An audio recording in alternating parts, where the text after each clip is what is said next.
Welcome to Sudheer edutech channel. మన ఇవాళ biology అంతఃస్రావిక వ్యవస్థ ఎండోక్రైన్ సిస్టమ్ గురించి ఇవాళ చూద్దాం. ప్రతి కాంపిటేటివ్ ఎగ్జామ్స్కు చాలా కీలకమైనటువంటిది సైన్స్ పార్ట్. రైల్వే ప్రిపేర్ అయ్యేవారైనా సరే, డిఎస్సికి ప్రిపేర్ అయ్యేవారు, ఎస్జిటి స్కూల్ అసిస్టెంట్ వారికైనా, అదేవిధంగా groups group 1, group 2, group 3, group 4 వారికైనా, గ్రామ సచివాలయం వారికైనా, అదేవిధంగా పోలీస్ రిక్రూట్మెంట్స్, ఎస్ఐ కానిస్టేబుల్స్, అదే సెంట్రల్ గవర్నమెంట్ నిర్వహించే బ్యాంక్స్, ఎస్ఎస్సి వారికైనా సరే ఈ బయాలజీలో హ్యూమన్ అంటే మానవుని శరీర ధర్మశాస్త్రంలో ఉన్నటువంటి అవయవ వ్యవస్థల గురించి చాలా వెరీ ఇంపార్టెంట్గా ఎగ్జామ్స్లో బిట్లు అడుగుతూ ఉంటారు. అందులో ఈరోజు మనం ఒక వ్యవస్థ గురించి చూద్దాం, అంతఃస్రావిక వ్యవస్థ. దీనిని ఇంగ్లీష్లో ఎండోక్రైన్ సిస్టమ్ అంటారు. ఎండోక్రైన్ సిస్టమ్ అని పిలుస్తారు. సరే, ముందుగా అంతఃస్రావిక వ్యవస్థ గురించి మనం చూద్దాం. అంతఃస్రావిక వ్యవస్థ మానవుని శరీరంలో సమన్వయం అనేది రెండు రకాలుగా జరుగుతుంది. మానవుని శరీరంలో సమన్వయం అనేది రెండు రకాలుగా జరుగుతుంది. ఈ సమన్వయం రెండు రకాలుగా వేటి ద్వారా జరుగుతుందంటే కనుక, ఒకటి నాడుల ద్వారా జరుగుతుంది, నాడులు. రెండు హార్మోన్ల ద్వారా జరుగుతుంది, హార్మోన్లు. మానవుని శరీరంలో సమన్వయం అనేది రెండు రకాలుగా జరుగుతుంది. ఒకటి నాడుల ద్వారా, రెండు హార్మోన్ల ద్వారా. నాడుల ద్వారా సమన్వయం దేని ఆధీనంలో జరుగుతుంది అంటే నాడీ వ్యవస్థ ఆధీనంలో జరుగుతుంది. నాడీ వ్యవస్థ ఆధీనంలో జరుగుతుంది. హార్మోన్ల ద్వారా సమన్వయం దేని ఆధీనంలో పనిచేస్తూ జరుగుతుందంటే కనుక అంతఃస్రావిక వ్యవస్థ ద్వారా. అంతఃస్రావిక వ్యవస్థ గుర్తుంచుకోవాలి, అంతఃస్రావిక వ్యవస్థ ద్వారా దీని ఆధీనంలో పనిచేస్తుంది. మానవ శరీరంలో సమన్వయం అన్నది రెండు రకాలుగా జరుగుతుంది, నాడుల ద్వారా, హార్మోన్ల ద్వారా. నాడుల ద్వారా జరిగే సమన్వయం నాడీ వ్యవస్థ ఆధీనంలో పనిచేయగా, హార్మోన్ల ద్వారా జరిగే సమన్వయం అంతఃస్రావిక వ్యవస్థ ద్వారా పనిచేయడం జరుగుతుందన్నమాట. ఈరోజు మనం ఈ రెండిట్లో దేని గురించి చదువుతాం? అంతఃస్రావిక వ్యవస్థ గురించి చదువుదాం. అంతఃస్రావిక వ్యవస్థ, ఎండోక్రైన్ సిస్టమ్. Endocrine system. ఈ అంతఃస్రావిక వ్యవస్థలో అంతఃస్రావిక గ్రంథులు ఉంటాయి. అంతఃస్రావిక వ్యవస్థలో ఏముంటాయి? అంతఃస్రావిక గ్రంథులు అనేటువంటివి ఉంటాయి. ఈ అంతఃస్రావిక గ్రంథుల నుంచి ఏం విడుదలవుతాయి? హార్మోన్లు విడుదల కావడం జరుగుతుంది. అంతఃస్రావిక వ్యవస్థలో అంతఃస్రావిక గ్రంథులు ఉండడం, ఈ అంతఃస్రావిక గ్రంథుల నుంచి హార్మోన్లు విడుదల కావడం జరుగుతుంది. హార్మోన్లన్నీ కూడా రక్తంలో కలవడం జరుగుతుంది అన్నమాట. రక్తంలో కలవడం జరుగుతుంది. అంతఃస్రావిక గ్రంథి అనగా నాళాలు లేని గ్రంథిని అంతఃస్రావిక గ్రంథి అంటారు. గుర్తుంచుకోవాలి, ఇవన్నీ మీరు నోట్ చేసుకుంటూ రావాలి. ఆన్లైన్ క్లాస్ వినేటప్పుడు ఒక నోట్స్ మనం ప్రిపేర్ చేసుకుంటూ రావాలి. ప్రత్యేకంగా సబ్జెక్టు వారీగా నోట్బుక్లు పెట్టుకొని ప్రిపేర్ అవుతూ వస్తే కనుక కొత్తగా ప్రిపేర్ అయ్యే వారికి చాలా యూజ్గా ఉంటుంది. కొత్తగా ప్రిపేర్ అయ్యే వారికి చాలా యూజ్ అవుతుంది అన్నమాట. సరే, అంతఃస్రావిక గ్రంథి అనగా నాళాలు లేని గ్రంథిని అంతఃస్రావిక గ్రంథి అంటారు. నాళాలు లేని గ్రంథిని ఏమంటారు అంటే వినాల గ్రంథి అని కూడా అంటారు. అంతఃస్రావిక గ్రంథి అన్నా వినాల గ్రంథి అన్నా ఒకటే. నాళాలు ఉంటే నాళ గ్రంథి, నాళాలు లేకపోతే వినాల గ్రంథి. ఓకేనా? కాబట్టి అంతఃస్రావిక గ్రంథి అంటే నాళాలు లేని గ్రంథులు అన్నీ కూడా. ఈ అంతఃస్రావిక గ్రంథులు అన్నీ కలిసి ఏర్పాటు చేసేటువంటి వ్యవస్థను ఏమంటారంటే అంతఃస్రావిక వ్యవస్థ అంటారు. అంటే నాళ గ్రంథులు లేని వ్యవస్థను అంతఃస్రావిక వ్యవస్థ అంటారు. నాళాలు ఉండవు అన్నమాట ఈ గ్రంథులకు. సరే, ఈ అంతఃస్రావ వ్యవస్థలో భాగంగా ఉన్న గ్రంథుల లిస్టు ముందు మనం నేర్చుకోవాలి. ఏమేమి ఉన్నాయి ఆ గ్రంథులు అనేది ఒకసారి చూద్దాం. ఓకేనా? 1 పీయూష గ్రంథి. ఇవన్నీ రాసుకోవాలి గ్రంథుల పేర్లు మీరందరూ. పీయూష గ్రంథి, దీనినే పిట్యూటరీ గ్లాండ్ అంటారు. పిట్యూటరీ గ్లాండ్ అని పిలుస్తారు. ఓకేనా? పీయూష గ్రంథి. 2 అవటు గ్రంథి, దీనినే ఇంగ్లీష్లో థైరాయిడ్ గ్లాండ్ అంటారు. Thyroid gland. 3 పార్శ్వ అవటు గ్రంథి, దీనిని ఇంగ్లీష్లో పారాథైరాయిడ్ గ్లాండ్ అంటారు. గుర్తుంచుకోవాలి. మరొక గ్రంథి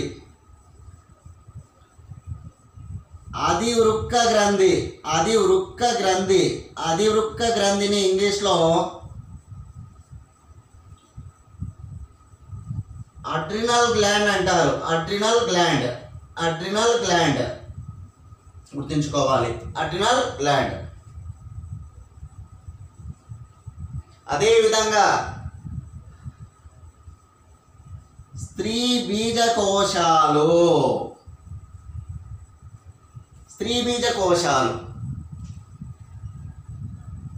ఓవరీస్ అని పిలుస్తారు. ఓవరీస్.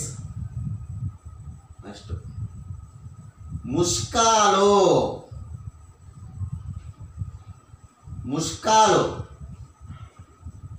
టెస్టిస్ అన్నమాట. ముష్కాలు. నెక్స్ట్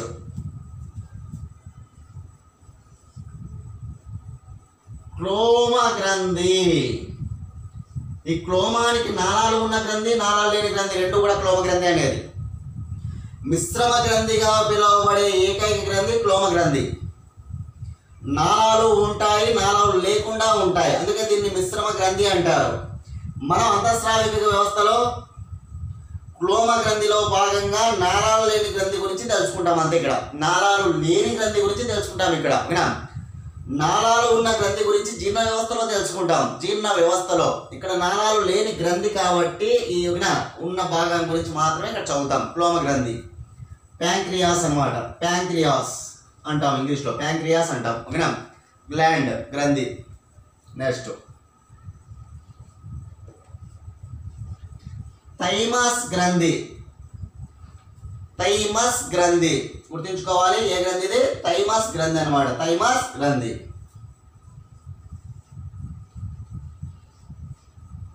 జరాయువు ప్లాసెంటా అంటాం. గుర్తుంచుకోవాలి. ప్లాసెంటా.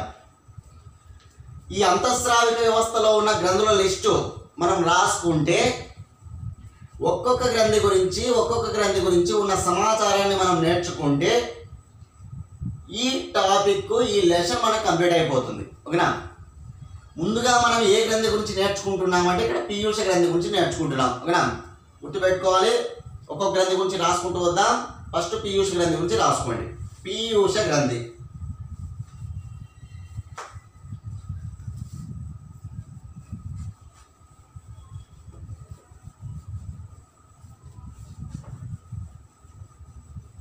ఒకసారి మీరు గ్రంథులన్నీ కూడా రాసుకున్నారు కదా, వాటిని ఒక 5 నిమిషాల పాటు చదవాలి. చదివిన తర్వాత మళ్ళీ దీన్ని వినుకుంటూ రావాలి. మీరు ఆ గ్రంథుల లిస్టును ఒకసారి మీరు చూడాలి, బాగా గుర్తుంచుకోవాలి. చాలా వెరీ ఇంపార్టెంట్ అన్నమాట.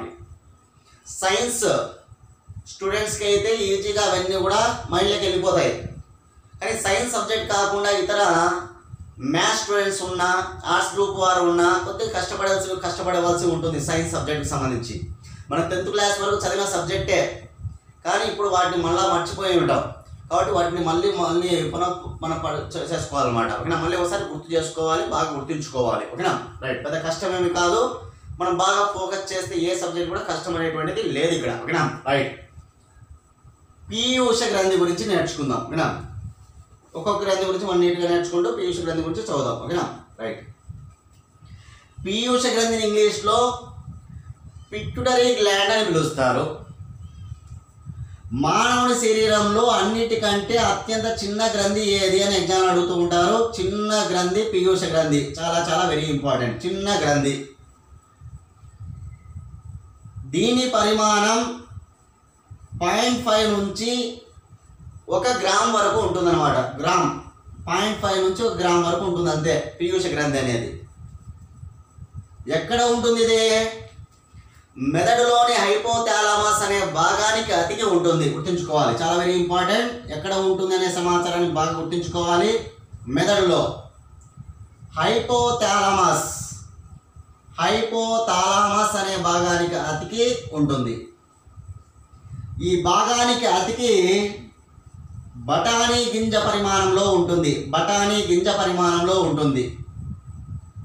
దీనిని ప్రధాన గ్రంథి అంటారు. మెయిన్ గ్లాండ్ అన్నమాట. ప్రధాన గ్రంథి అని క్రింది వాళ్ళు ఏ గ్రంథిని పిలుస్తారని ఎగ్జామ్ అడుగుతూ ఉంటారు. ప్రధాన గ్రంథి అని పీయూష గ్రంథిని పిలుస్తారు. ప్రధాన గ్రంథి. దీనికే మాస్టర్ గ్లాండ్ అని పేరు. Master gland. దీనికే కింగ్ ఆఫ్ ఆల్ గ్లాండ్స్ అని పేరు. King of all glands. అన్ని గ్రంథులలో రాజు లాంటిది ఇదన్నమాట. King of all glands. దీనినే బ్యాండ్ మాస్టర్ గ్లాండ్ అంటారు. Band master. గుర్తుంచుకోవాలి పేర్లు. ప్రధాన గ్రంథి అని, మాస్టర్ గ్లాండ్ అని, కింగ్ ఆఫ్ ఆల్ గ్లాండ్స్ అని, బ్యాండ్ మాస్టర్ అని పిలుస్తున్నారు. ఎందుకు పిలుస్తున్నారు? పరిమాణంలో ఏమో చిన్నదే, కానీ మిగతా అన్ని గ్రంథులు కూడా దీని ఆధీనంలో పనిచేస్తాయి. మిగతా గ్రంథులు ఉన్నాయి కదా, థైరాయిడ్,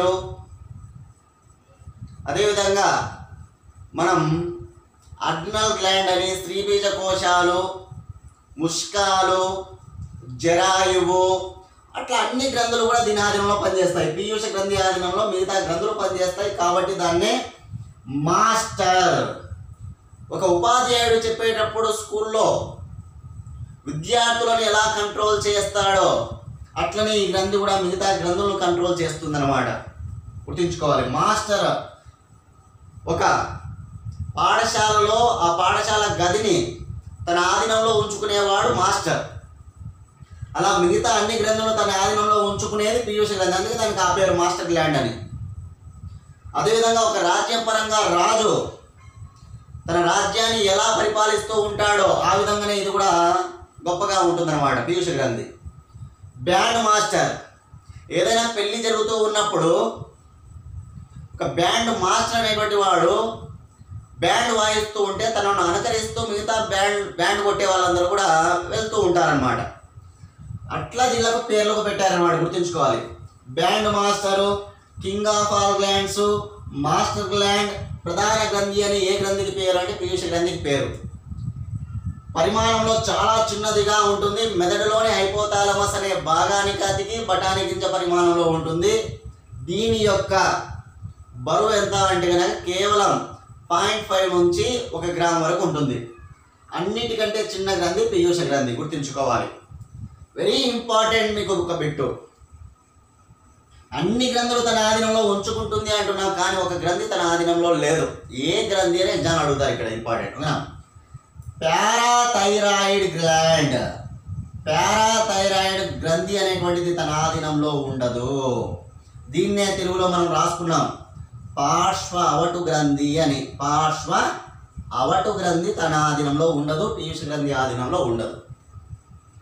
ఈ టాపిక్ మీరు ఖచ్చితంగా ఈ పాయింట్స్ని గుర్తుంచుకోవాలి గ్రంథి విషయంలో. ఓకేనా? Very important.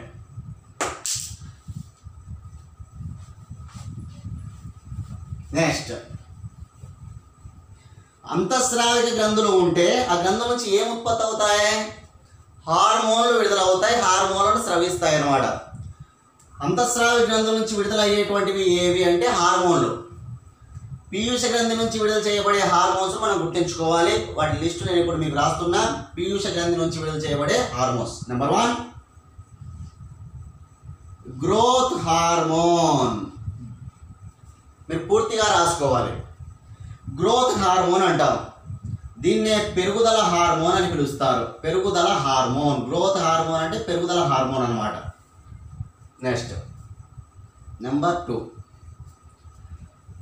Thyroid stimulating hormone, TSH, thyroid stimulating hormone. Next luteinising hormone, luteinizing hormone, luteinizing hormone. Next number 4 melanocyte stimulating hormone, melanocyte stimulating hormone. గుర్తుంచుకోవాలి, మీరు పూర్తి పేరు రాసుకోవాలి అంటున్నా, ఓకేనా. నెక్స్ట్ ప్రొలాక్టిన్, ప్రొలాక్టిన్, ప్రొలాక్టిన్ అని గుర్తుంచుకోవాలి, మరొక hormone prolactin. Next anti diuretic hormone, anti diuretic hormone, anti diuretic hormone. హార్మోన్ల పేర్లని రాసుకోండి. యాంటీ డైయూరిటిక్ హార్మోన్నే వాసోప్రెసిన్ అని కూడా పిలుస్తారు, వాసోప్రెసిన్, వాసోప్రెసిన్, ఓకేనా. Next 7 follicle stimulating hormone, follicle stimulating hormone. 8 oxytocin, దీన్నే బర్త్ హార్మోన్ అని కూడా పిలుస్తారు, birth hormone, birth hormone, oxytocin. ఇవి మనకు గుర్తుంచుకోవాల్సినటువంటివి. పీయూష గ్రంథి నుంచి ఉత్పత్తి చేయబడే లేదా స్రవించబడే హార్మోన్లు ఏవి అంటే ఇవే. మన ఎగ్జామ్ పైన బిట్లలో కూడా అడుగుతూ ఉంటారు. ఆక్సిటాక్సిన్ అనేటువంటి హార్మోన్ ఉత్పత్తి చేసే గ్రంథి ఏది? ఆప్షన్స్లో 4 గ్రంథుల పేర్లు ఇస్తారు, అంతఃస్రావిక గ్రంథుల పేర్లే ఇస్తారు. ఆక్సిటాక్సిన్ ఉత్పత్తి చేసేటువంటి గ్రంథి ఏది? పీయూష గ్రంథి. అదేవిధంగా మెలనోసైట్ స్టిములేటింగ్ హార్మోన్ ఉత్పత్తి చేసే గ్రంథి, విడుదల చేసే గ్రంథి ఏది అంటాడు? పీయూష గ్రంథి, ఓకేనా. ఇట్లా 8 గ్రంథుల పేర్లు ఇంపార్టెంట్, మనం గుర్తుంచుకోవాలి. Growth hormone, thyroid stimulating hormone, luteinizing hormone, melanocyte stimulating hormone, prolactin, anti diuretic hormone, follicle stimulating hormone, oxytocin. మనం ఇక్కడ ఒక్కొక్క హార్మోన్ గురించి చదువుకుంటూ పోవాలి. నెక్స్ట్, ఓకేనా, ఒక్కొక్క హార్మోన్ గురించి చదువుకుంటూ పోవాలి. ఫస్ట్ గ్రోత్ హార్మోన్ గురించే చూద్దాం. గ్రోత్ హార్మోన్,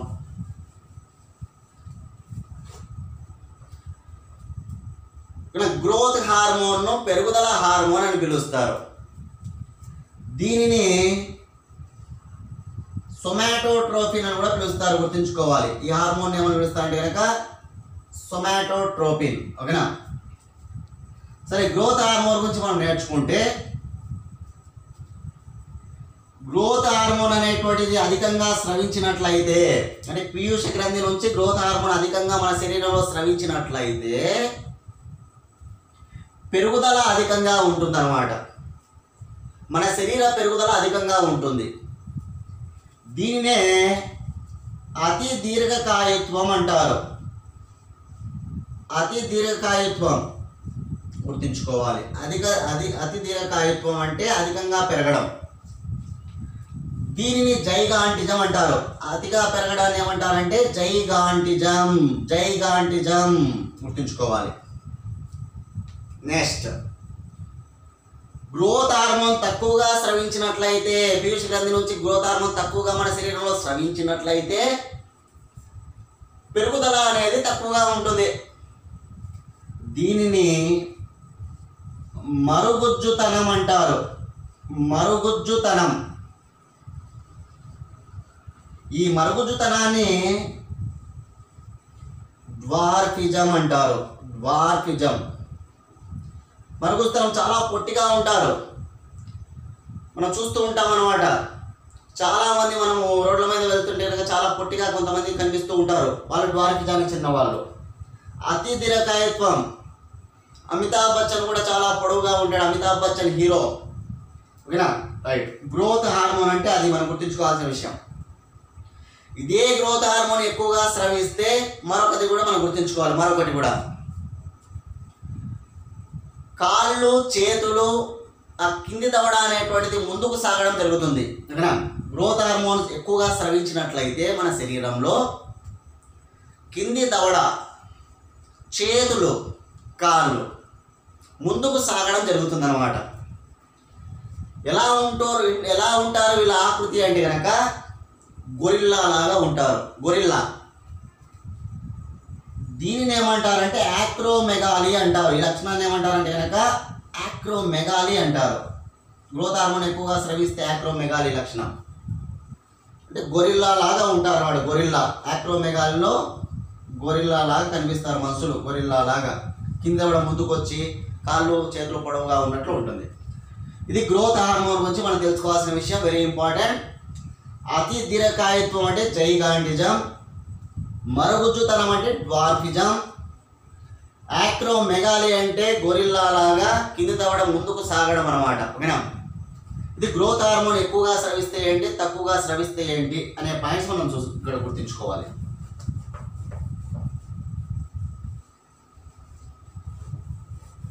నెక్స్ట్, ఇదే పీయూష గ్రంథి నుంచి విడుదల చేసే హార్మోన్స్ మనం రాసుకున్నాం. ఇప్పుడు మనం గ్రోత్ హార్మోన్ చదివినాం. Next hormone luteinizing hormone, LH. Luteinizing hormone అన్నమాట. ఏమీ లేదు, స్త్రీ బీజకోశాల నుంచి ఈస్ట్రోజన్, ప్రొజెస్టెరాన్ అనేటువంటి హార్మోన్లు రిలీజ్ కావాలంటే గుర్తుంచుకోవాలి. లుటినైజింగ్ హార్మోన్ అంటే ఏంటంటే కనుక దేనికి ఉపయోగపడుతుందంటే స్త్రీ బీజకోశాల నుంచి, ఇది కూడా ఒక గ్రంథే, మనం రాసుకున్న గ్రంథుల పేరులో స్త్రీ బీజకోశము అనేటువంటిది. ఈ గ్రంథి నుంచి ఈస్ట్రోజన్, ప్రొజెస్టెరాన్ అనేటువంటి హార్మోన్లు రిలీజ్ అవుతాయి మామూలుగా. ప్రొజెస్టెరాన్, ఈస్ట్రోజన్, ప్రొజెస్టెరాన్ అనేటువంటి హార్మోన్లు విడుదలవుతాయి స్త్రీ బీజకోశాల నుంచి. ఈ స్త్రీ బీజకోశాల నుంచి ఈస్ట్రోజన్, ప్రొజెస్టెరాన్ అనేటువంటి హార్మోన్లు స్రవించాలంటే లుటినైజింగ్ హార్మోన్ అనేటువంటిది ఉండాలి, గుర్తుంచుకోవాలి. ముందుగానే మనం చెప్పాం కదా, ఈ పీయూష గ్రంథి అనేది ఇతర గ్రంథులను తన ఆధీనంలో ఉంచుకుంటుంది అని. ఇక్కడ ఏ గ్రంథి? స్త్రీ బీజకోశాలు అనేది ఒక గ్రంథి. ఈ గ్రంథి నుంచి ఈ హార్మోన్ విడుదల కావాలన్నా లుటినైజింగ్ హార్మోన్ కావాలి.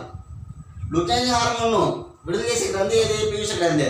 కాబట్టి మనం గుర్తుంచుకోవాల్సిన పాయింట్ అది. లుటినైజింగ్ హార్మోన్ ఎందుకు ఉపయోగపడుతుంది అంటే అందుకు ఉపయోగపడుతుంది. ఇది లుటినైజింగ్ హార్మోన్ గురించి.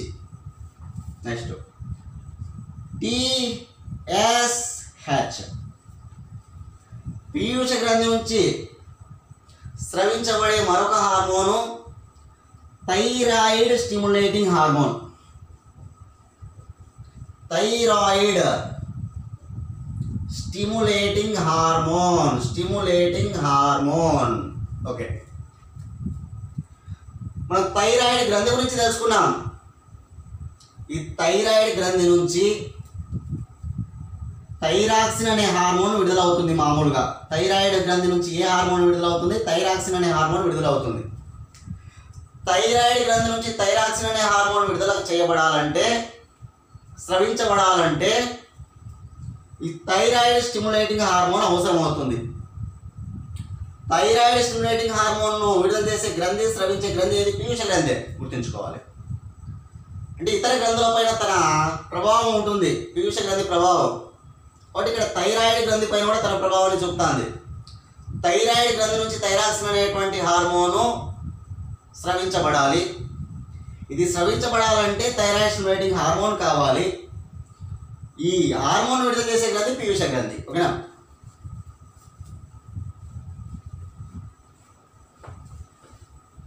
Next FSH, follicle stimulating hormone. పీయూష గ్రంథి గురించి మనం చదువుతూ ఉన్నాం. అందులో మరొక హార్మోన్ పేరు గురించి చూద్దాం. Follicle stimulating hormone గుర్తుంచుకుందాం. ఏంటి ఫొలికల్ స్టిమ్యులేటింగ్ హార్మోన్ అంటే?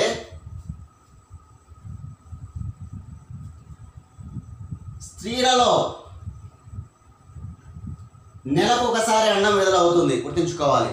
స్త్రీలలో నెలకు ఒకసారి 28 రోజులు లేదా నెలకు ఒకసారి అన్నం విడుదల కావడం జరుగుతుంది. ఈ అన్నం విడుదల కావాలన్నా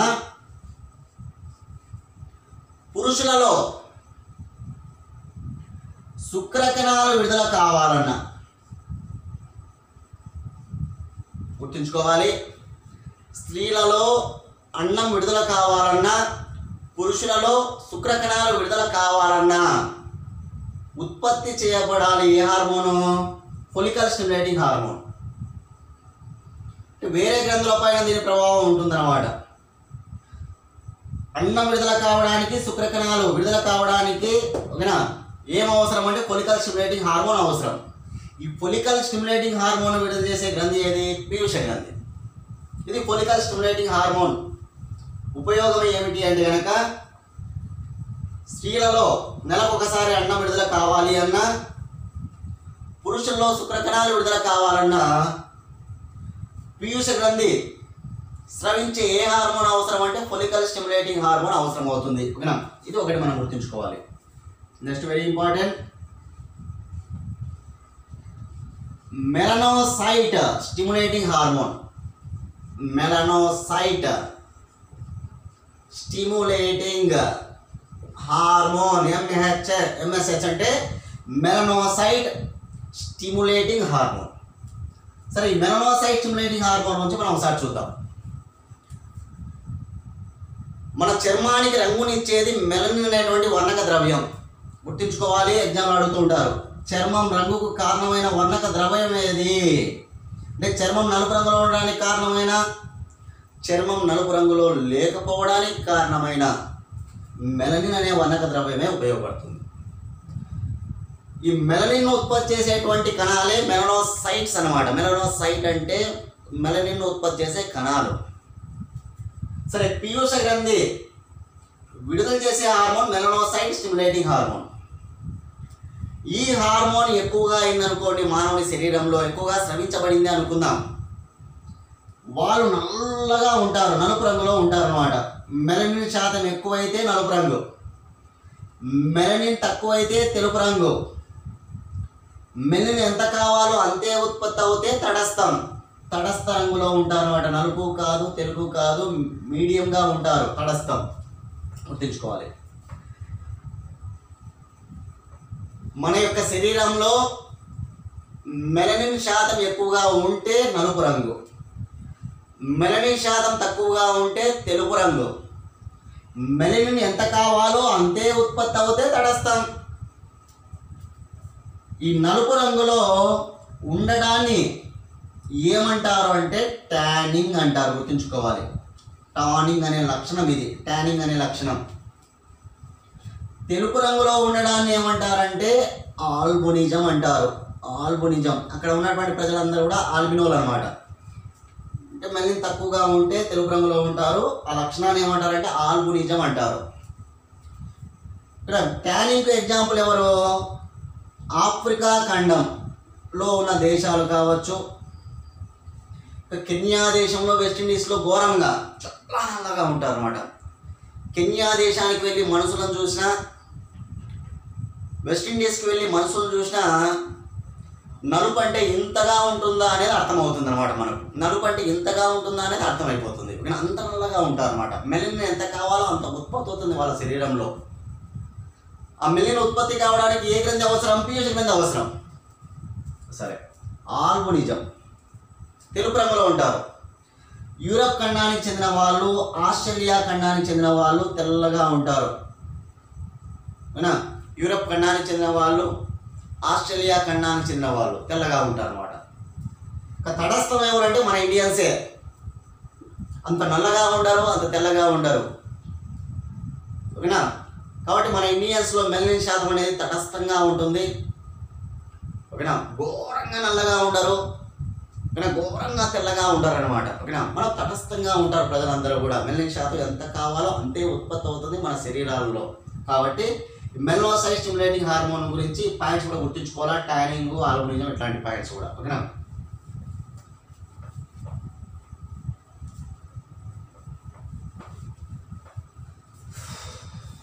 నెక్స్ట్, ఏ డిహెచ్. పీయూష గ్రంథి నుంచి స్రవించబడే మరొక హార్మోన్ ఏదంటే కనుక ఏడిహెచ్. ఏడిహెచ్ పూర్తి పేరు మీరు రాసుకుంటే anti diuretic hormone. Diuretic hormone. Anti diuretic hormone అనేది ఏడిహెచ్ అంటే. దీన్నే వాసోప్రెసిన్ అని కూడా అంటారు, గుర్తుంచుకోవాలి. వాసోప్రెసిన్. సరే, ఏడిహెచ్ గురించి ఎందుకు ఇది ఉపయోగపడుతుంది? మానవుని శరీరంలో ఉన్న మూత్ర పరిమాణాన్ని నియంత్రించడంలో సహకరించేటువంటి హార్మోన్ యాంటీ డైయూరిటిక్ హార్మోన్. అందుకే యాంటీ అని వాడుతున్నాం ఇక్కడ పదాన్ని. మన యూరిన్ అనేటువంటిది ఉంది కదా, దాని యొక్క పరిమాణాన్ని తగ్గించడంలో ఉపయోగపడుతుంది, నియంత్రించడంలో ఉపయోగపడుతుంది అన్నమాట. కాబట్టి యాంటీ డైయూరిటిక్ హార్మోన్ ఉత్పత్తి చేసే గ్రంథి ఏది? పీయూష గ్రంథి. ఒకవేళ ఈ గ్రంథి సరిగ్గా పనిచేయకపోతే ఈ హార్మోన్ అనేటువంటిది విడుదల కాదు, యాంటీ డైయూరిటిక్ హార్మోన్. అప్పుడు ప్రాబ్లం ఏమొస్తుంది? మూత్ర విసర్జన అధికంగా జరుగుతూ ఉంటుంది అన్నమాట. యాంటీ డైయూరిటిక్ హార్మోన్ లోపించిందనుకో మన శరీరంలో అధికంగా మూత్రం విసర్జించడం జరుగుతుంది అన్నమాట. దీన్నే డయాబెటిస్ ఇన్సిపిడస్ అంటారు, గుర్తుంచుకోవాలా. వ్యాధి చాలా వెరీ ఇంపార్టెంట్ ఇక్కడ. డయాబెటిస్ ఇన్సిపిడస్ అను వ్యాధి ఏ హార్మోన్ లోపం వల్ల వస్తుంది? యాంటీ డైయూరిటిక్ హార్మోన్ లోపం వల్ల వస్తుంది. ఏ గ్రంథి సరిగ్గా పనిచేయకపోతే వస్తుంది? పీయూష గ్రంథి సరిగ్గా పనిచేయకపోతే వస్తుంది. Diabetes insipidus. దీన్ని మనం అతిమూత్ర వ్యాధి అంటారు. ఏమంటారు? డయాబెటిస్ ఇన్సిపిడస్ను అతిమూత్ర వ్యాధి అని పిలుస్తారు. అతిమూత్ర వ్యాధి, డయాబెటిస్ ఇన్సిపిడస్, అతిమూత్ర వ్యాధి. ఇది పీయూష గ్రంథి నుంచి ఉత్పత్తి చేయబడే హార్మోన్ అన్నమాట. ఏడిహెచ్ అంటాం. దీన్నే వాసోప్రెసిన్ అని కూడా అంటారు. దీని యొక్క ఉపయోగం ఏంటంటే మూత్ర పరిమాణాన్ని తగ్గించడంలో ఉపయోగపడుతుంది. ఒకవేళ ఇది లోపిస్తే మూత్రం అనేటువంటిది అధికంగా విసర్జించడం జరుగుతుంది. దీని ద్వారా వచ్చే వ్యాధి అతిమూత్ర వ్యాధి. దీన్ని మనం సైంటిఫిక్గా గుర్తుంచుకోవాలి, డయాబెటిస్ ఇన్సిపిడస్ అని. Diabetes insipidus. ఇది ఏడిహెచ్ గురించి. పీయూష గ్రంథి నుంచి ఉత్పత్తి చేయబడే మరొక హార్మోనే వెరీ ఇంపార్టెంట్, ప్రొలాక్టిన్. పేరులో లాక్ట్ అనే పదం ఉంది. పాలు. స్త్రీలలో ప్రెగ్నెన్సీ వస్తుంది. ప్రెగ్నెన్సీ తర్వాత డెలివరీ కావడం జరుగుతుంది. డెలివరీ అయిన వాళ్ళలో ఆ శిశువులకు పాలు అవసరం అవుతాయి. కాబట్టి స్త్రీలలో పాల ఉత్పత్తిని ప్రేరేపించే హార్మోన్ ఏది అని అడుగుతారు ఎగ్జామ్లో. పాల ఉత్పత్తిని, క్షీర ఉత్పత్తిని లేదా పాల ఉత్పత్తిని, క్షీరోత్పత్తి. స్త్రీలలో పాల ఉత్పత్తిని ప్రేరేపించే హార్మోనే ప్రొలాక్టిన్. దీన్ని లాక్టోజ్ హార్మోన్ అంటారు అన్నమాట. పాల ఉత్పత్తిని ప్రేరేపిస్తుంది అన్నమాట స్త్రీలలో. క్షీర గ్రంథులు ఉంటాయి, ఆ క్షీర గ్రంథుల నుంచి పాల ఉత్పత్తిని ప్రేరేపించే హార్మోనే ప్రొలాక్టిన్. ఈ ప్రొలాక్టిన్ హార్మోన్ ఉంటేనే పాల ఉత్పత్తి జరుగుతుంది అన్నమాట. దానికి ఏ గ్రంథి బాగా పనిచేయాలా? పీయూష గ్రంథి బాగా చేయాలి, గుర్తుంచుకోవాలి. అది నెక్స్ట్ మరొక హార్మోన్. పీయూష గ్రంథి నుంచి ఉత్పత్తి చేయబడే మరొక హార్మోనే ఆక్సిటాక్సిన్. పేరులో ఆక్సిజన్ ఉంది, మనం గుర్తుంచుకోవాలి. స్త్రీలలో సుఖ ప్రసవానికి తోడ్పడే హార్మోన్ ఏంటి? సుఖ ప్రసవానికి తోడ్పడే హార్మోనే ఆక్సిటాక్సిన్. సుఖ ప్రసవం గుర్తుంచుకోవాలి. స్త్రీలలో యోని దగ్గర ఉన్న కండరాలను సంకోచ సడలికలకు గురి చేసి సుఖ ప్రసవానికి తోడ్పడేటట్టుగా చేస్తుందన్నమాట ఈ హార్మోన్, ఆక్సిటాక్సిన్ అనేటువంటి హార్మోన్. సుఖ ప్రసవానికి తోడ్పడే హార్మోన్ ఏంటి? ఆక్సిటాక్సిన్ని విడుదల చేసే హార్మోన్ ఏది? పీయూష గ్రంథి. ఆక్సిటాక్సిన్కు బర్త్ హార్మోన్ అని పేరు. సుఖంగా ప్రసవిస్తే పుట్టడం జరుగుతుంది కాబట్టి బర్త్ హార్మోన్ అని పేరు. బర్త్ హార్మోన్ అని ఆక్సిటాక్సిన్ పిలుస్తారు. ఇవి పీయూష గ్రంథి నుంచి విడుదల చేయబడే హార్మోన్ల లిస్టు నేర్చుకోవాలి ముందు మీరంతా. తర్వాత ఏ హార్మోన్ ఏం చేస్తుంది అది మనం గుర్తుంచుకోవాలి. ఇక్కడ కొన్ని బిట్స్ అడుగుతాయి ఇప్పుడు చెప్పిన విషయాలపైన. చర్మం నలుపు రంగులో ఉండే లక్షణాన్ని ఏమంటారు? ట్యానింగ్ అంటారు. చర్మం తెలుపు రంగులో ఉన్న లక్షణాన్ని ఏమంటారు? ఆల్బినిజం అంటారు. అతిగా పెరగడాన్ని ఏమంటారు? జైగాంటిజం అంటారు. పెరగకుండా పొట్టిగానే ఉండడాన్ని ఏమంటారు? పెరగకుండా పొట్టిగా ఉంటారు కదా కొంతమంది, వారిని ఏమంటారు? ఆ లక్షణం వచ్చి డ్వార్ఫిజం అనమాట. డ్వార్ఫిజం.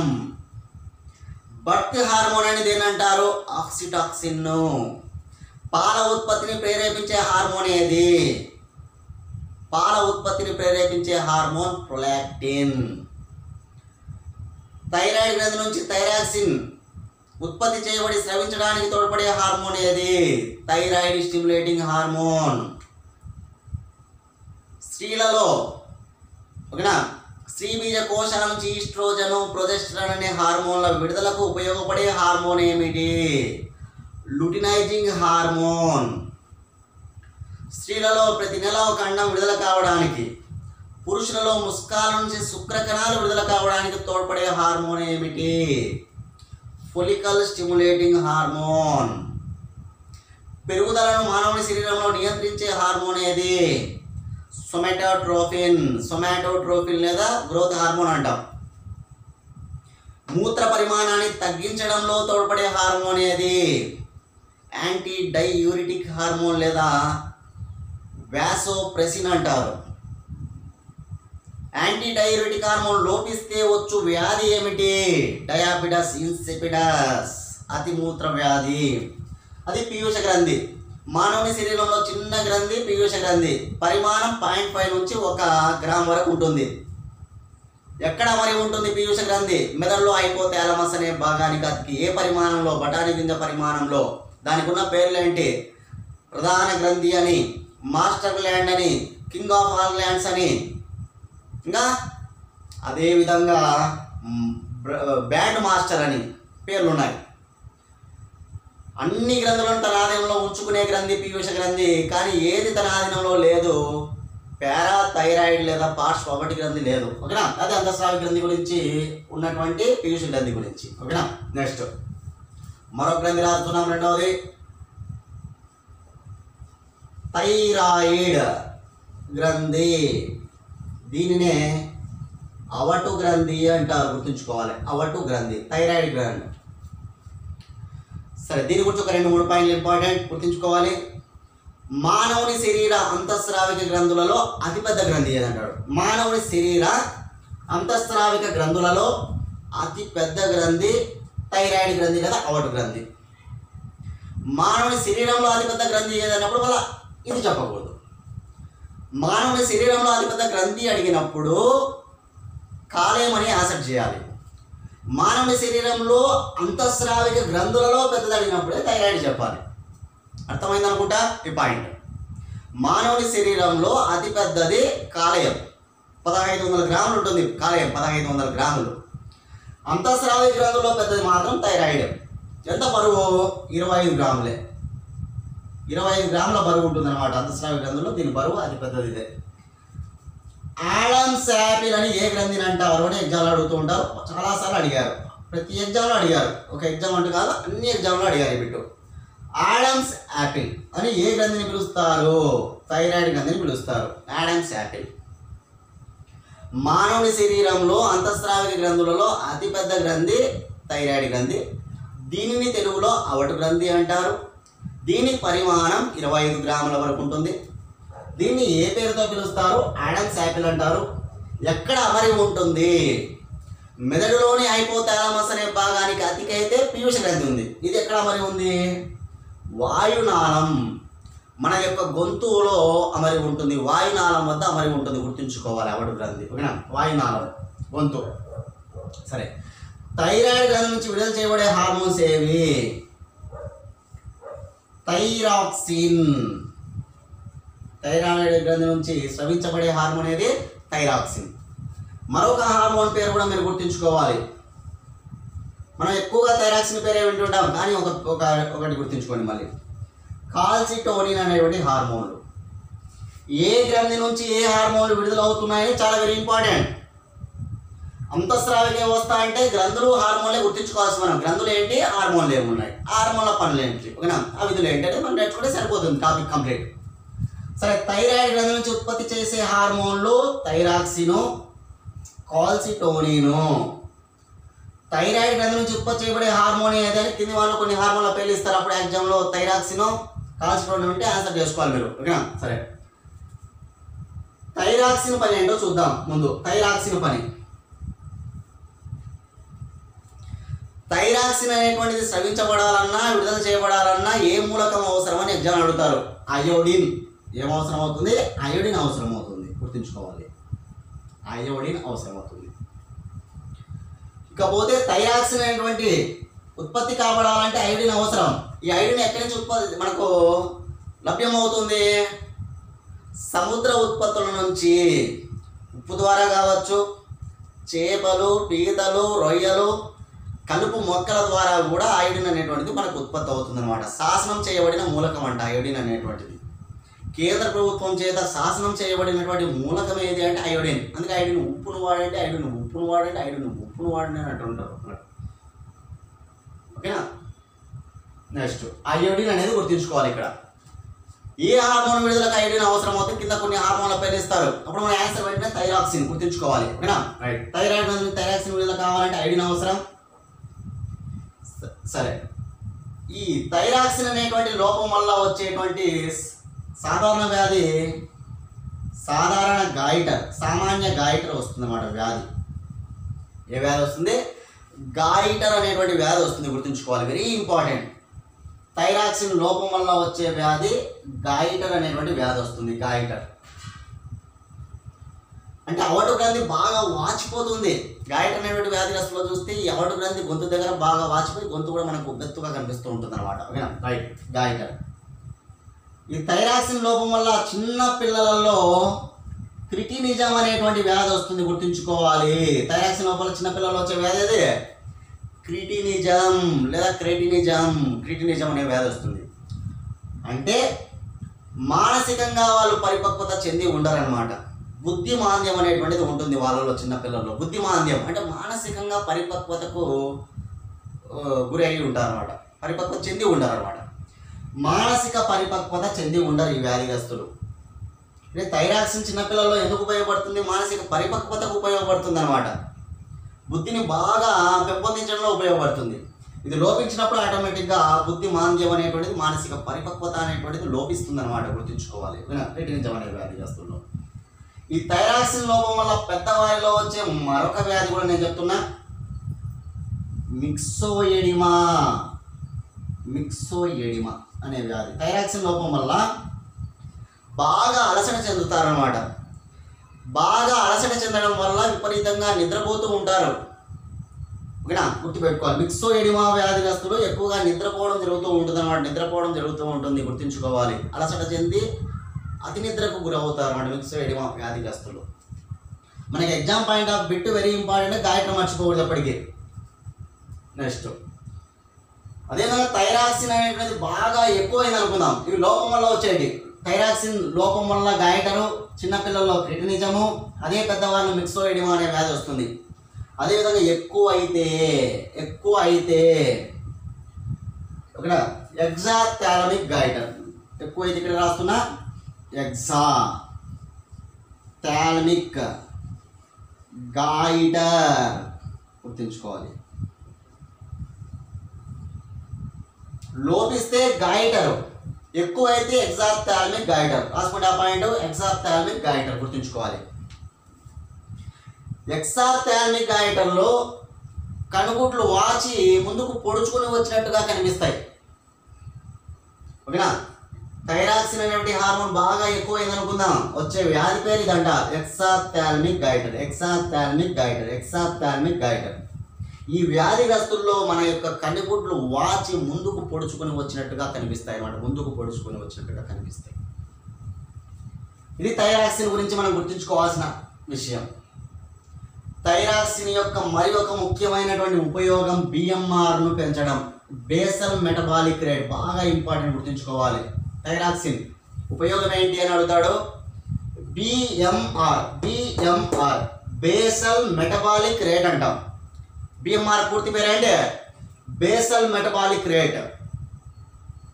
బిఎంఆర్ను పెంపొందించడంలో ఉపయోగపడే హార్మోనే థైరాక్సిన్ హార్మోన్. బిఎంఆర్ అనగా బేసల్ మెటబాలిక్ రేట్. మనం ఆహారం తీసుకున్న తర్వాత గది ఉష్ణోగ్రత 27 డిగ్రీ సెంటీగ్రేడ్, మర్చిపోకూడదు. గది ఉష్ణోగ్రత ఎంత అని ఎగ్జామ్లో అడుగుతారు. 27 డిగ్రీ సెంటీగ్రేడ్ గది ఉష్ణోగ్రత వద్ద విశ్రాంతి సమయంలో జరిగే జీవక్రియల రేటునే బిఎంఆర్ అంటారు. ఆహారం తీసుకున్న తర్వాత గది ఉష్ణోగ్రత వద్ద విశ్రాంతి సమయంలో జరిగే జీవక్రియల రేటును బిఎంఆర్ అని పిలుస్తారు, బేసల్ మెటబాలిక్ రేట్. ఈ బిఎంఆర్ను కొలిచే పరికరం ఏది అని అడుగుతారు ఎగ్జామ్లో. స్పైరోమీటర్. బిఎంఆర్ను కొలిచే పరికరం ఏది? స్పైరోమీటర్ అన్నమాట. ఇది గుర్తుంచుకోవాలి. బిఎంఆర్ను కొలిచే పరికరం స్పైరోమీటర్. దాన్ని పూర్తి పేరు నేర్చుకోవాలి. బిఎంఆర్ అంటే ఏంటో తెలుసుకోవాలి. ఓకే, ఇది థైరాక్సిన్ ఉపయోగం. చిన్నపిల్లల్లో మానసిక పరిపక్వతకు ఉపయోగపడుతుంది థైరాక్సిన్. ఒకవేళ అది లోపిస్తే వచ్చే వ్యాధి క్రిటినిజం, చిన్నపిల్లల్లో బుద్ధిమాంద్యం అనమాట. ఎక్కువగా చాలామంది ఇది లోపించిన పెద్దవారిలో నిద్ర అనేటువంటిది ఎక్కువగా నిద్రపోతూ ఉంటారు, అలసిపోయి అనమాట. ఓకే, సరే. థైరాక్సిన్ వ్యాధులు మీరు గుర్తుంచుకోవాలి. గాయిటరు, ఎక్సాప్థాల్మిక్ గాయిటరు, క్రిటినిజము, మిక్సోఎడిమా అనేది గుర్తుంచుకోవాలి ఇక్కడ. ఓకేనా, రైట్. Next calcitonin. ఎముకలలో ఎక్కువైనటువంటి కాల్షియంను, ఫాస్ఫరస్ను, ఓకేనా, ఎముకల్లో ఎక్కువైనటువంటి కాల్షియంను, ఫాస్ఫరస్ను తగ్గించడంలో కాల్సిటోనిన్ పాత్ర వహిస్తుంది అనమాట. ఏది ఎక్కువ కూడా కాకూడదు అనమాట. అవసరమే, ఎముకల కాల్షియం, ఫాస్ఫరస్ అనేటువంటిది ఖచ్చితంగా అవసరం, ముఖ్యంగా అవే అవసరం అవుతాయి. కానీ ఎక్కువ అయినప్పుడు దానిని ఏం చేస్తుందంటే సమతాస్థితిలో ఉంచుతుందన్నమాట. దాన్ని ఓకేనా తగ్గించి సమతాస్థితిలో ఉంచడంలో కీలక పాత్ర దేనిదంటే కాల్సిటోనిన్. గుర్తుంచుకోవాలి. ఇది థైరాయిడ్ గ్రంథి గురించి. నెక్స్ట్ పార్శ్వ అవటు గ్రంథి. దీన్నే పారాథైరాయిడ్ గ్లాండ్ అంటారు. ముందు థైరాయిడ్ గురించి నేర్చుకున్నాం, ఇప్పుడు పారాథైరాయిడ్ గురించి తెలుసుకుంటున్నాం. పార్శ్వ అవటు గ్రంథి గురించి తెలుసుకుంటున్నాం. పార్శ్వ అవటు గ్రంథి అన్నా పారాథైరాయిడ్ అన్నా ఒకటే. సరే, ఏంటో చూద్దామా. ఎక్కడ ఉంటుంది పీయూష గ్రంథి? ఎక్కడ ఉంది? మెదడులోని హైపోథాలమస్ అనే భాగానికి అంటి పెట్టుకొని బఠానీ గింజ పరిమాణంలో ఉన్నది పీయూష గ్రంథి. మెడలో అతి పెద్ద పరిమాణంలో ఉన్న గ్రంథి ఏదంటే థైరాయిడ్ గ్రంథి. అదే మెడలో, అదే గొంతులో, అదే వాయునాళం దగ్గర ఆ థైరాయిడ్ గ్రంథి పక్కన పార్శ్వ భాగంలో, థైరాయిడ్ గ్రంథి పక్కన పార్శ్వ భాగంలో ఉంటుందన్నమాట. పార్శ్వ అవటు గ్రంథి గుర్తుంచుకోవాలి. అందుకే దీన్ని పారాథైరాయిడ్, థైరాయిడ్ పక్కన పార్శ్వ భాగంలో, అవటు గ్రంథి పక్కన పార్శ్వ భాగంలో ఉందన్నమాట గొంతులో, కాబట్టి అది గుర్తుంచుకోండి. సరే, పార్శ్వ అవటు గ్రంథి ఇక్కడ వెరీ ఇంపార్టెంట్. ముందు ఆల్రెడీ మన పాయింట్ గుర్తు చేసుకోవాలి.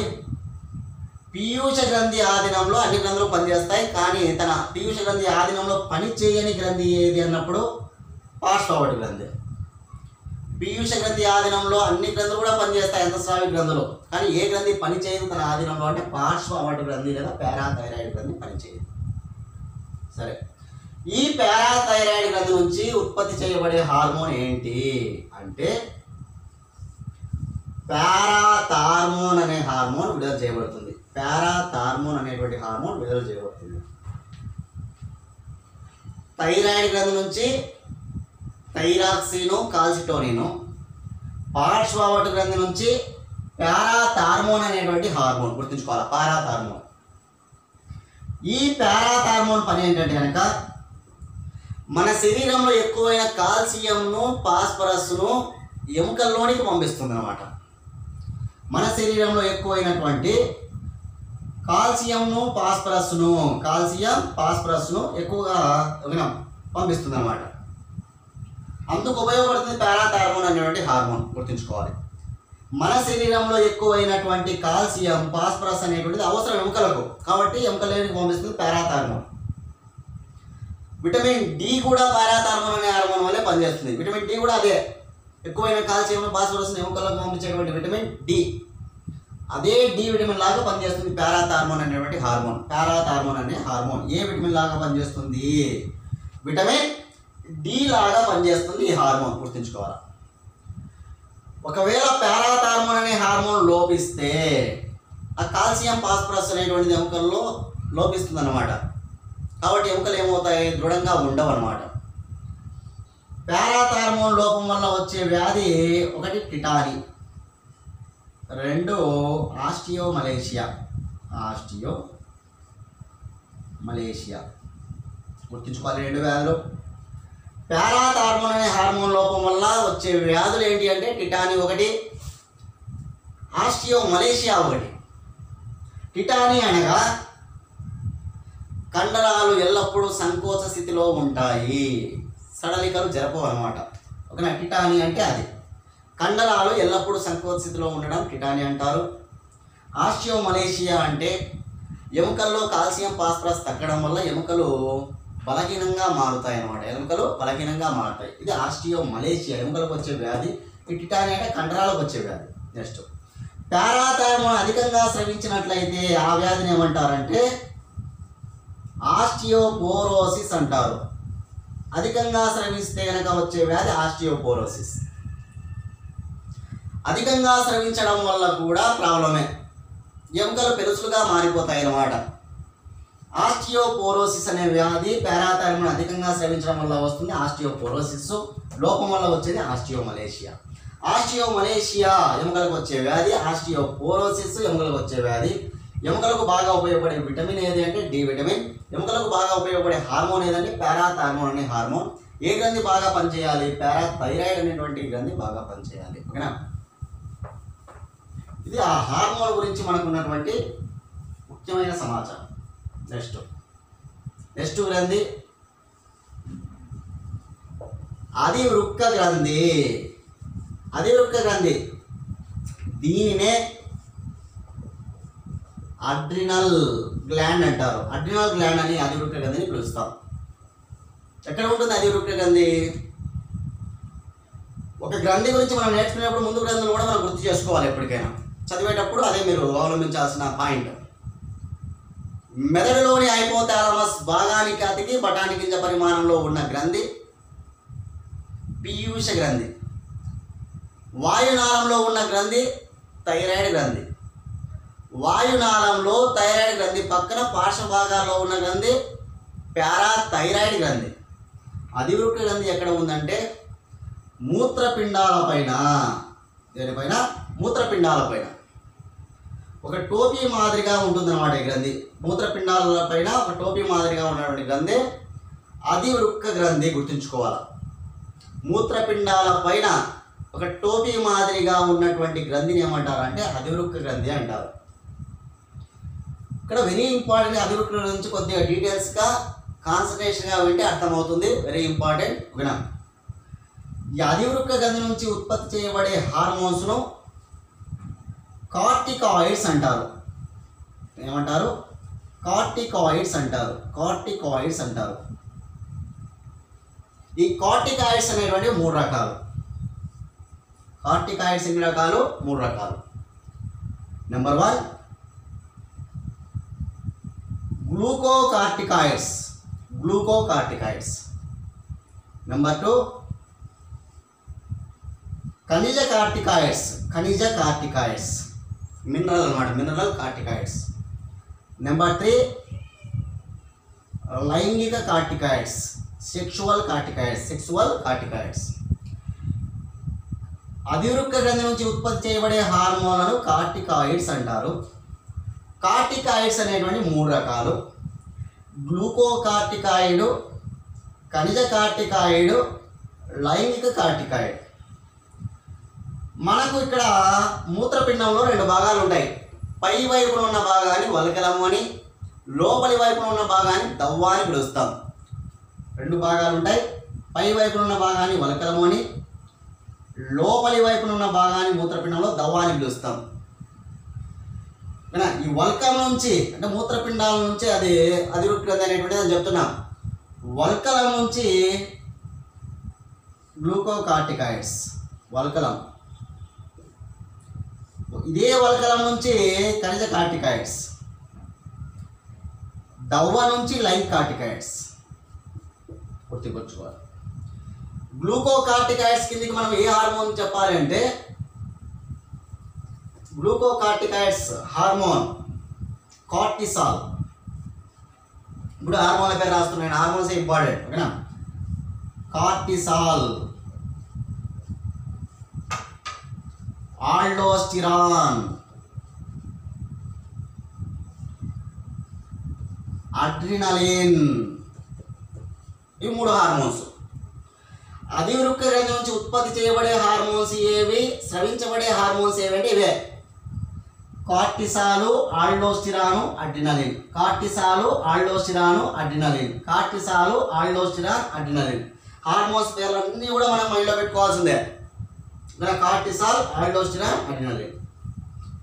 గ్లూకోకార్టికాయిడ్ కిందకి వచ్చే హార్మోన్ కార్టిసాల్, ఖనిజ కార్టికాయిడ్ కిందకి వచ్చే హార్మోన్ ఆల్డోస్టిరాన్, లైంగిక కార్టికాయిడ్ గురించి వచ్చే హార్మోన్ అడ్రినలిన్ అన్నమాట. వలకల నుంచి స్రవించబడేది కార్టిసాల్, ఆల్డోస్టిరాన్. దవ్వ నుంచి స్రవించబడేది అడ్రినలిన్. మూత్రపిండాల పైన టోపీ మాదిరిగా ఉండేది అధివృక్క గ్రంథి. సరే, ఇంకా ఈ హార్మోన్స్ యొక్క పనులు ఏంటో మనం చూసుకోవాలి. కార్టిసాల్ చూద్దాం ముందు. కార్బోహైడ్రేట్స్, ప్రోటీన్స్, ఫ్యాట్స్ యొక్క జీవక్రియలో తోడ్పడేటువంటి హార్మోనే కార్టిసాల్.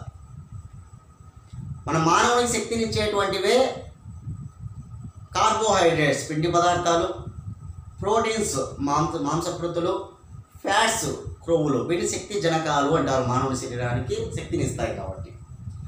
ఈ కార్బోహైడ్రేట్స్, ప్రోటీన్స్, ఫ్యాట్ జీవక్రియలో తోడ్పడే హార్మోన్ కార్టిసాల్, గుర్తుంచుకోవాలి. దీనిని స్ట్రెస్ హార్మోన్ అంటారు. ఏమంటారు? స్ట్రెస్ హార్మోన్ అని. ఏ హార్మోన్ అంటారు ఎగ్జామ్ అడుగుతుంటారు. స్ట్రెస్ హార్మోన్ కార్టిసాల్ అంటే ఒత్తిడి సమయాలలో ఉపయోగపడేటువంటిది అనమాట. ఒత్తిడి సమయాలలో ఉపయోగపడే హార్మోన్ అనమాట కార్టిసాల్. అందుకే దీన్ని స్ట్రెస్ అంటే ఒత్తిడి హార్మోన్. ఇది కార్టిసాల్ గురించి గుర్తుంచుకోవాల్సిన సమాచారం.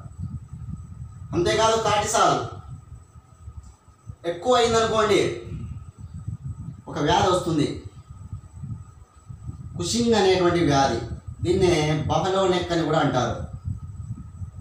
దంతా కార్టిసాల్ గురించి నేను చెప్తున్నా. బఫెలో నెక్, కుషింగ్ వ్యాధి లేదా బఫెలో నెక్ అనేది ఏ హార్మోన్ అధికంగా స్రవించడం వల్ల వస్తుందని, కార్టిసాల్ అధికంగా స్రవించడం వల్ల వచ్చే వ్యాధి. ఇది స్రవించడం వల్ల ఏమవుతుందంటే కనుక మానవ శరీరంలో రక్తంలో ఉన్నటువంటి కొవ్వంతా కూడా మెడ భాగానికి, ముఖ భాగానికి చేరుతుంది అనమాట. ఆ కొవ్వు మెడ భాగానికి చేరి బాగా మనకు కనిపిస్తూ ఉంటుంది అనమాట, వాపు, ఓకేనా. అందుకే దీన్ని బఫెలో నెక్ అంటారు. బఫెలో నెక్ లాగా ఉంటుంది అనమాట. వ్యాధి వచ్చిన వారిని చూస్తే బఫెలో నెక్ ఎలాగైతే ఉంటుందో, మెడ ఎలాగైతే ఉంటుందో అలాగనే ఉంటుంది. కాబట్టి దీన్ని బఫెలో నెక్ అంటారు. ఇది కార్టిసాల్కు సంబంధించిన పాయింట్స్. కార్బోహైడ్రేట్స్, ప్రోటీన్స్, ఫ్యాట్ జీవక్రియలో తోడ్పడడం, ఒత్తిడి సమయాల్లో ఉపయోగపడుతుంది కాబట్టి స్ట్రెస్ హార్మోన్ అని. ఇదిగానే ఎక్కువగా అయిన వారిలో ఓకేనా ఆ మెడ భాగానికి కొవ్వంతా పేరుకుపోవడం జరుగుతుంది. దాన్ని బఫెలో నెక్ అంటారు. నెక్స్ట్ ఆల్డోస్టిరాన్, రెండో హార్మోన్ గుర్తుంచుకుంటే నెక్స్ట్ ఏం చూద్దాం, ఆల్డోస్టిరాన్ చూద్దాం. అధివృక్క గ్రంథి నుంచి ఉత్పత్తి చేయబడే హార్మోన్ ఏంటంటే కనుక ఆల్డోస్టిరాన్ అనమాట. ఆల్డోస్టిరాన్ ఎందుకు ఉపయోగపడుతుంది? సోడియం, పొటాషియం,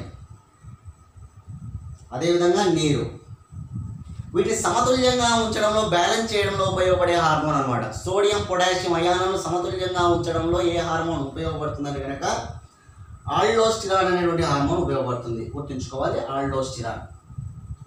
ఆల్డోస్టిరాన్ లోపం వల్ల వచ్చే వ్యాధి ఎడిసన్స్ వ్యాధి. గుర్తుంచుకోవాలి, ఏ వ్యాధి వస్తుంది? ఎడిసన్స్ అనేటువంటి వ్యాధి వస్తుంది అన్నమాట. ఎడిసన్స్ అనేటువంటి వ్యాధి వస్తుంది. వీళ్ళలో ఎక్కువగా అలసట రావడం జరుగుతుంది అన్నమాట.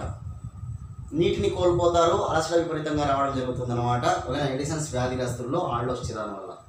నెక్స్ట్ వెరీ ఇంపార్టెంట్, అడ్రినలిన్ అనేటువంటి హార్మోన్ గురించి ఇప్పుడు చూద్దాం. అడ్రినలిన్ అధివృక్క గ్రంథి లేదా అడ్రినల్ గ్లాండ్ నుంచి ఉత్పత్తి చేయబడే హార్మోన్ అడ్రినలిన్ హార్మోన్. దీన్ని లైంగిక హార్మోన్ అని అంటారు. లైంగిక కార్టికాయిడ్స్ కిందకి వస్తుంది అన్నమాట. ఇది గుర్తుంచుకోవాలి, ఓకేనా. ఇది కన్నా ఎక్కువగా అయిందంటే స్త్రీలలో మీసాలు, గడ్డాలు రావడం జరుగుతుంది. స్త్రీలలో మీసాలు, గడ్డాలు రావడం జరుగుతుంది. అడ్రినలిన్ అనేటువంటి హార్మోన్ ఎక్కువ కావడం వల్ల స్త్రీలలో వచ్చేటువంటి వ్యాధి లక్షణం విరిలిజం అంటారు. విరిలిజం అంటే కనుక గడ్డాలు, మీసాలు రావడం స్త్రీలలో. ఒక వెరీ ఇంపార్టెంట్. అడ్రినలిన్ను ఏ పేరుతో పిలుస్తారంటే కనుక ఎమర్జెన్సీ హార్మోన్ అంటారు. ఏమంటారు? ఎమర్జెన్సీ హార్మోన్ లేదా ఎగ్జైటింగ్ హార్మోన్ లేదా ఫ్లైట్ హార్మోన్ అంటారు. FIGHT, FLIGHT, FRIGHT, flight hormone అని పిలుస్తారు. ఎమర్జెన్సీ హార్మోన్ అని దేన్ని అంటారు? అడ్రినలిన్ హార్మోన్ అంటారు. ఎందుకంటారంటే చాలా మన ప్రతి మనిషిలో ఉద్వేగాలు ఉంటాయి అన్నమాట. ఆ ఉద్వేగాల సమయంలో అత్యవసర పరిస్థితి అది కానీ ఖచ్చితంగా విడుదల చేయబడాలి. ఇది లేకుంటే చాలా డేంజర్ అన్నమాట. అత్యవసర సమయంలో ఉపయోగపడుతుంది కాబట్టి దీన్ని ఎమర్జెన్సీ హార్మోన్ అంటున్నాం. ఎగ్జైటింగ్ ఉద్వేగాల సమయంలో. ఏంటి ఉద్వేగం అంటే? ఒక బాధ కావచ్చు, ఒక కోపం కావచ్చు, ఒక దుఃఖం కావచ్చు, ఇవన్నీ కూడా ఉద్వేగాలు అన్నమాట. ఆ ఉద్వేగాల సమయంలో ఈ హార్మోన్ విడుదల కాకపోతే మనిషి ఎలా ఆలోచిస్తాడో అనేది కూడా మనం తలుచుకుంటే కష్టం అన్నమాట. కాబట్టి ఇటువంటి సమయాల్లో ఖచ్చితంగా ఇది విడుదల కావాలన్నమాట ఉద్వేగాల సమయంలో. అందుకే దీన్ని ఎగ్జైటింగ్ హార్మోన్, ఎమర్జెన్సీ హార్మోన్ అంటారు. పోరాడే సమయాలలో అదొక పోరాటం లాంటిది అన్నమాట. పోరాడే సమయాల్లో కూడా ఇది ఉత్పత్తి కావాలి. అందుకే ఫ్లైట్ హార్మోన్ అంటారు. ఇవి చాలా వెరీ ఇంపార్టెంట్. కొద్దిగా కష్టంగా ఉంటాయి కానీ వాటిని గుర్తుపెట్టుకొని చదువుకోవాలి. చాలా ఈజీగా గుర్తుపెట్టుకోవాలి. మీరు కావాలంటే గ్రంథులన్నీ ఒక చోట, హార్మోన్స్ అన్నీ ఒక చోట, ఓకేనా, వాటి ఉపయోగాలు, వాటి వ్యాధులన్నీ ఒక చోట ఒక టేబుల్ రూపంలో మనం తయారు చేసుకోవచ్చు మీరు, ఓకేనా.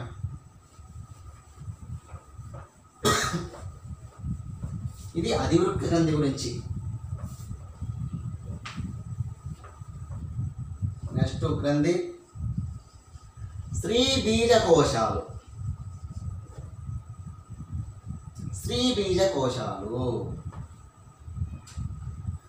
ఈ స్త్రీ బీజకోశాల నుంచి ఉత్పత్తి చేయబడే హార్మోన్స్ ఏవంటే, హార్మోన్స్ పేర్లు గుర్తుంచుకోవాలి. మనం అక్కడే చెప్పినాం, మనం పీయూష గ్రంథి దగ్గర హార్మోన్ల పేర్లు ఇక్కడ ఈస్ట్రోజన్,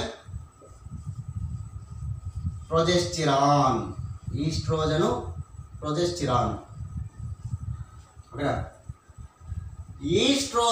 ప్రొజెస్టిరాన్ను ఉత్పత్తి చేసేటువంటి గ్రంథులు స్త్రీ బీజకోశాలు.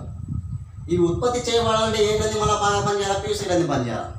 పీయూష గ్రంథిలో ఏ హార్మోన్ విడుదల చేయబడాలా చెప్పినాం. అక్కడ ఈస్ట్రోజన్, ప్రొజెస్టెరాన్ విడుదల కావాలంటే లుటినైజింగ్ హార్మోన్, అక్కడ లుటినైజింగ్ హార్మోన్ పేరు మనం గుర్తు చేసుకోవాలి. సరే, ఈస్ట్రోజన్ స్త్రీలలో ద్వితీయ లైంగిక లక్షణాలను ప్రేరేపించే హార్మోన్ ఇదే, గుర్తుంచుకోవాలి.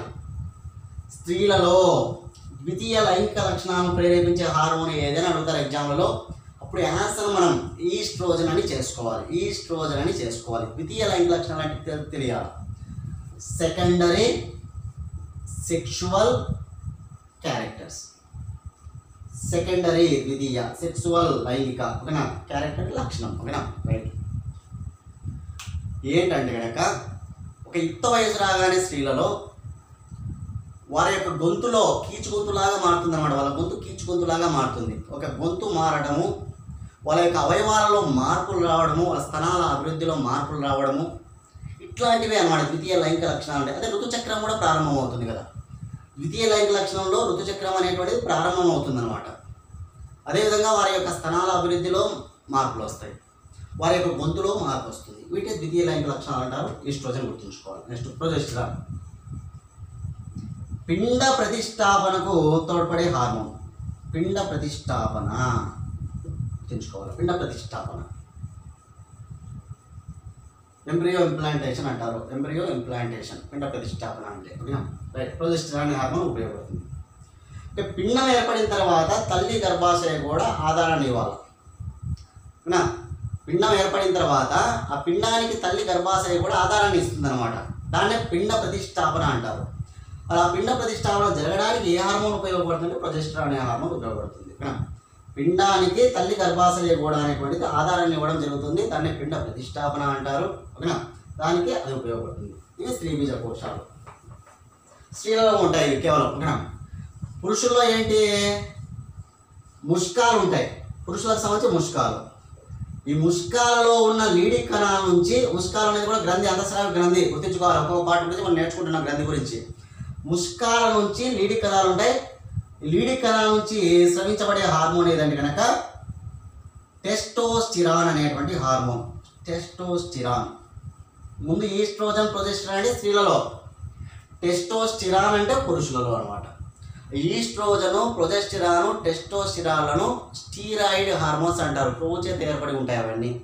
స్టీరాయిడ్ హార్మోన్స్ అంటే బాగా గుర్తుంచుకోవాలి. ఈస్ట్రోజన్, ప్రొజెస్టరాన్, టెస్టోస్టిరాన్ అనేది స్టీరాయిడ్ హార్మోన్స్ అన్నమాట. కొవ్వు చేత ఏర్పడి ఉన్న హార్మోన్స్. సరే, టెస్టోస్టిరాన్ పురుషులలో ద్వితీయ లైంగిక లక్షణాలను ప్రేరేపించేది ఏంటి అంటే టెస్టోస్టిరాన్. ఓకేనా? పురుషుల్లో ద్వితీయ లైంగిక లక్షణాలను ప్రేరేపించేటువంటి హార్మోన్ ఏదంటే కనుక టెస్టోస్టిరాన్ అన్నమాట. ద్వితీయ లైంగిక లక్షణాలు, సెకండరీ సెక్షువల్ క్యారెక్టర్స్. పురుషుల్లో టెస్టోస్టిరాన్ గుర్తుంచుకోవాలి. టెస్టోస్టిరాన్ అది గుర్తుంచుకుంటే సరిపోతుంది. సరే, పురుషుల్లో ద్వితీయ లైంగిక లక్షణాలు ఏమున్నాయి? మీసాలు రావడం, గడ్డాలు రావడం, ఓకేనా? ఇట్లాంటివన్నీ కూడా ద్వితీయ లైంగిక లక్షణాలు మనకు కనిపిస్తాయి. నెక్స్ట్ జరాయువు అనేటువంటిది ఒకటి చూద్దాం. జరాయువు, దీని ఇంగ్లీష్లో ప్లాసెంటా అంటారు. జరాయువు ఏంటి? జరాయువు అంటే పిండానికి తల్లి గర్భాశయానికి మధ్య ఉన్న ఒక తాడు వంటి నిర్మాణం. పిండానికి తల్లి గర్భాశయానికి మధ్య ఉన్న ఒక తాడు వంటి నిర్మాణాన్ని జరాయువు అంటారు. గుర్తుంచుకోవాలి. పిండానికి తల్లి గర్భాశయానికి మధ్య ఉన్నటువంటి తాడు వంటి నిర్మాణాన్ని ఏమంటారంటే జరాయువు అంటారు. జరాయువు నుంచి స్రవించబడే హార్మోన్ ఏదంటే HCG, human chorionic gonadotropic hormone. Gonadotropic hormone అంటారు.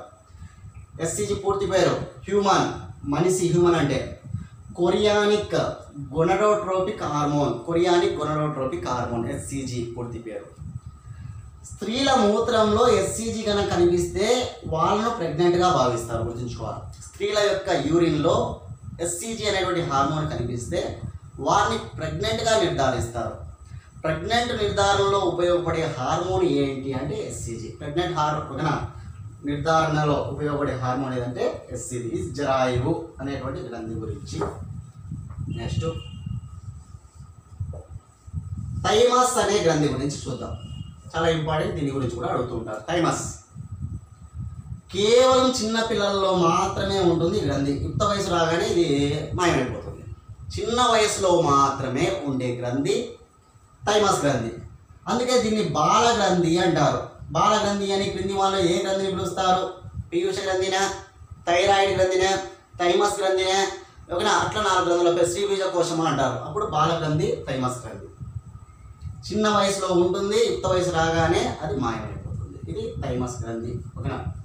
ఈ థైమస్ గ్రంథి నుంచి ఉత్పత్తి చేయబడే హార్మోన్ థైమోసిస్ అనేటువంటి హార్మోన్. థైమోసిస్ అనే హార్మోన్ దేనికి ఉపయోగపడుతుంది అంటే లింపోసైట్ల పరిపక్వతకు ఉపయోగపడుతుంది. లింపోసైట్ అంటే తెల్ల రక్త కణం. మానవ ఇమ్యూనిటీ పవర్కు బాగా ఉపయోగపడేటువంటివి తెల్ల రక్త కణాలు లింపోసైట్లు.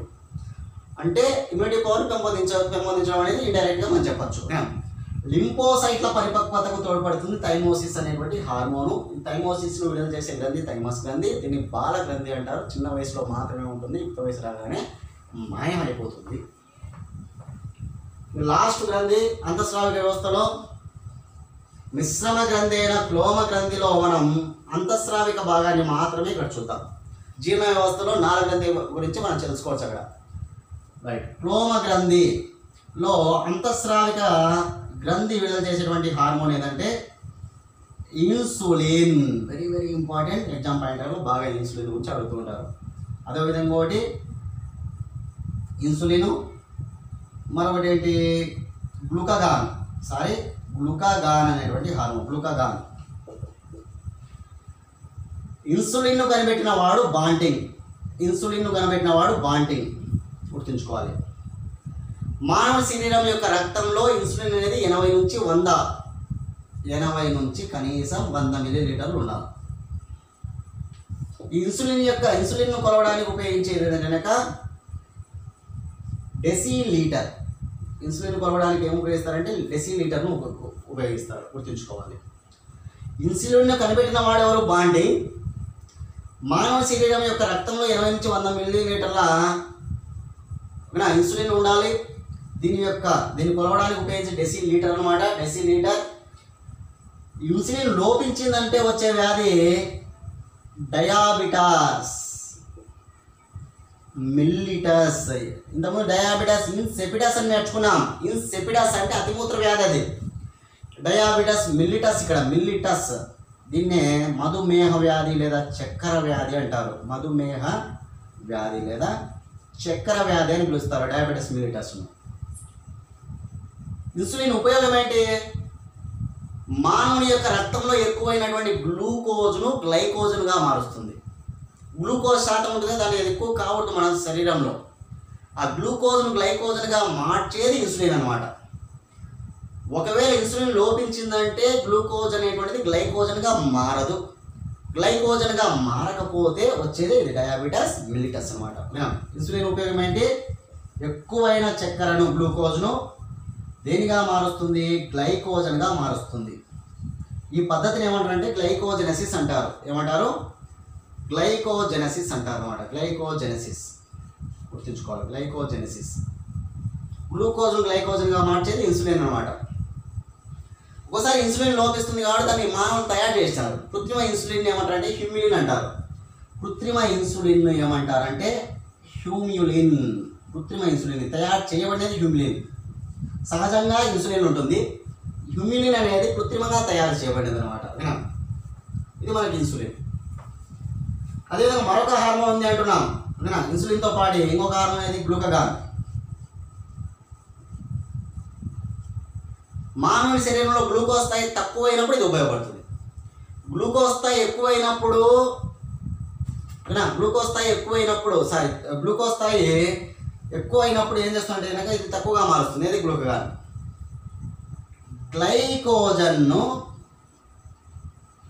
గ్లూకోజ్గా మారుస్తుంది.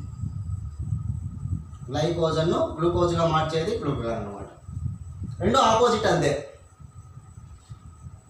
ఇన్సులిన్ అనేటువంటిది లోపించకూడదు. లోపిస్తే చక్కెర వ్యాధి వస్తుంది అనమాట.